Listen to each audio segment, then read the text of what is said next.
Hello everyone and welcome back to my Bold and Beautiful 29 YouTube channel. I hope you guys are having a wonderful day. Before we start, please hit the subscribe button and give this video a thumbs up. We'll go wild as Luna plots her coming step. Sheila will also carry out a critical hunt. Lee will continue to lose it over Luna's exposure, but Sheila may have an idea about her position.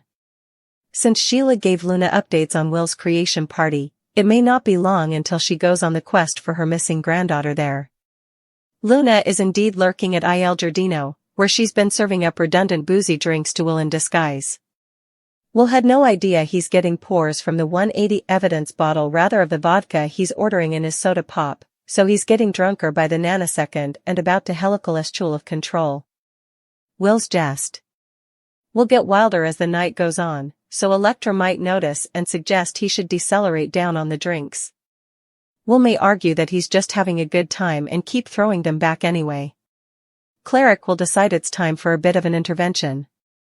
It sounds like Deacon will cut Will out, so we'll see if that causes a scene. Sheila can fate Luna in disguise, it's her. Luna will have a chance to play out the rest of her sneaky plan first, so Sheila may not spot her just yet.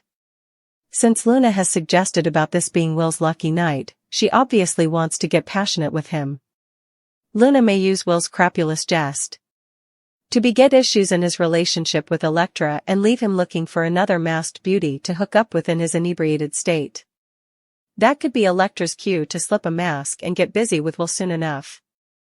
Also again, this could be an incorrect identity situation if Will's so drunk that he can't tell the difference between masked Electra and masked Luna. It looks like Will do the deed with Luna before the night's over, so don't miss all the confusing drama that'll bring. Luna's about to make a giant mess and beget some terrible news for Will's love life. Cleric intermediate with Will. Luna makes her coming move. Will's party. We watched as Luna put on a disguise and snuck into the party. Also, she pretended to be a new waitress and started serving drinks to Will. Luna asked for vodka tonics, Luna put another component in the drinks. The bartender advised her that the bottle was vodka, had no odor, and should be outlawed. Also, he told Luna to get relief of the bottle before someone mistook it for vodka. Of course, rather of getting relief of the bottle, she used it each time Will wanted another vodka soda pop. It's teased that Deacon will intermediate with Will. I suspect that the eatery proprietor will notice that Will seems super drunk when he is, in fact, cured. Cleric will presumably offer to get him a lift home.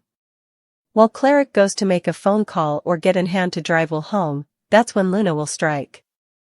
It would be just like Luna to whisk Will down nearly private.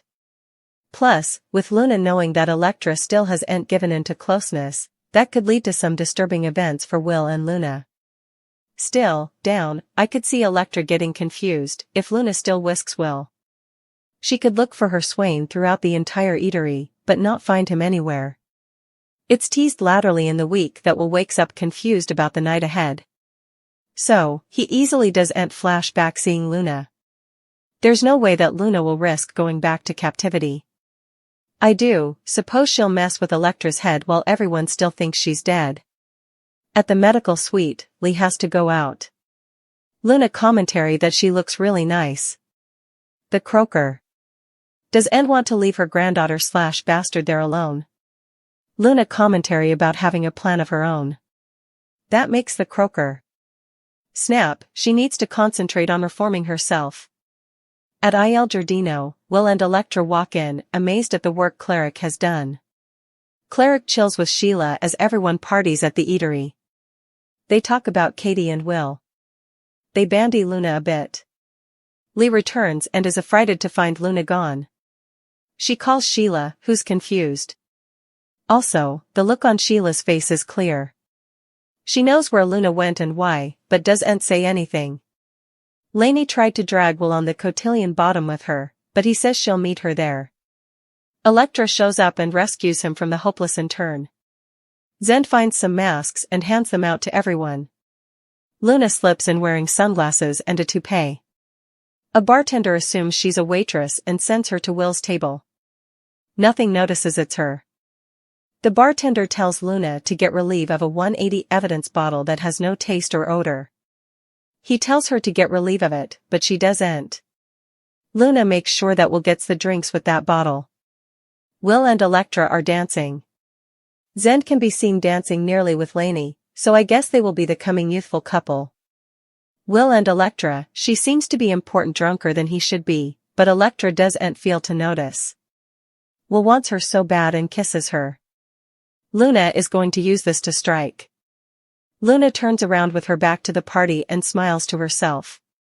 Luna woke up and Sheila pledged to give her whatever she wanted. The gravely ill psycho flashed back her kiss with Will at Forrester. Luna also expressed her desire to be with Will in front of her grandma's, which raised concern from Lee. We've to wonder where this is going, with so important focus on how Will and Electra aren't being intimate. It's clear he's growing frustrated, but she's ain't ready. Brooke was in the boat accident, Ridge realized he couldn't be without her. Still, he has yet to tell Taylor what's passing. Bridge is reuniting, but how long the news will take to reach Taylor and everyone differently remains unclear. Ridge isn't in a hurry to break his engagement. Brooke turned down Nick before this week, and she's ready to be out in the open with Ridge. As happy as she's that Luna woke up, Lee isn't ready to let her run frantically. She continues pressing her Aunt Grandma's buttons, leading to a stern warning. There's no way that her spree of chaos can continue. Katie asking Cleric if she can host a festivity for Will at Il Giardino. Neither realizes that Sheila is wiretapping.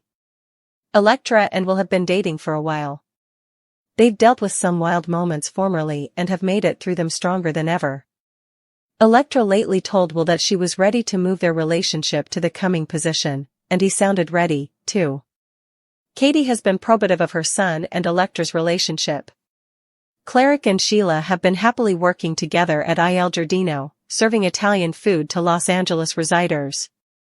Effects are going well for this couple despite Sheila's granddaughter Luna apparently dying, indeed though Sheila realized that Lee had saved her life.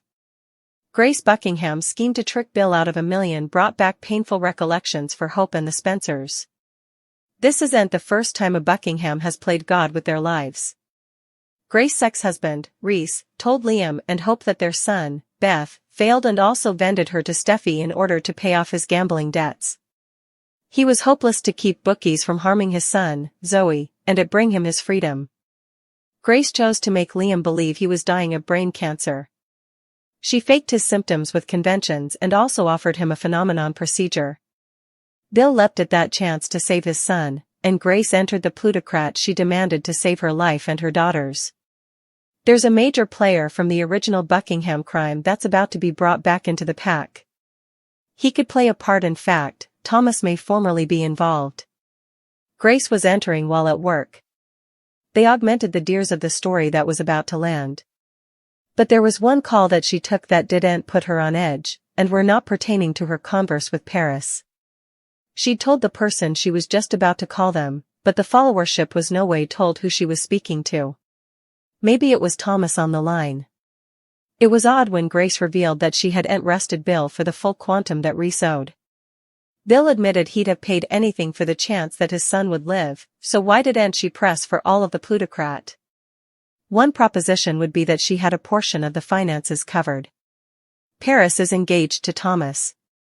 Grace may have asked him for help, however, that would explain why she didn't need further of Bill's plutocrat than she felt was reasonable for an experimental surgery, if she did.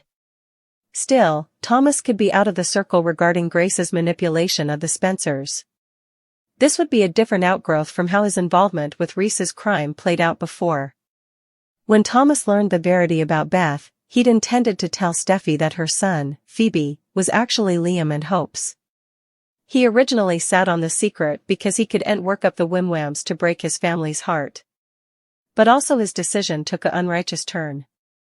Deeply in love with Hope, to the point of preoccupation, Thomas believed keeping the secret would keep her in his life. They'd come a family with his son, Douglas, and he wasn't willing to let that go. Emma, a Forrester in turn, lost her life due to his despair. He bullied and hovered Flo and Xander into keeping quiet when they learned the verity. Indeed, Douglas wasn't spared from his wrath. But the verity did come out, and with it went his marriage to Hope. Thomas ultimately started a love with Zoe, but that, too, came a ploy to get Hope back. He tried to see if Paris would be interested in courting, but her relationship with his kinsman, Zend, had gotten serious, and she had no plans to test the waters.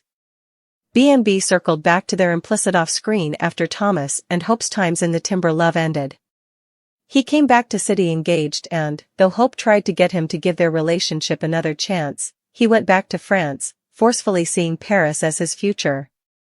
With Thomas presumably still set to marry into the Buckingham family, he may see it as his duty to help his unborn mama-in-law, still he can. Grace was wrong, but she took action to cover her girls. As someone who has done the insupportable for the sake of his own docket, Thomas is doubtful to condemn her the way everyone differently has.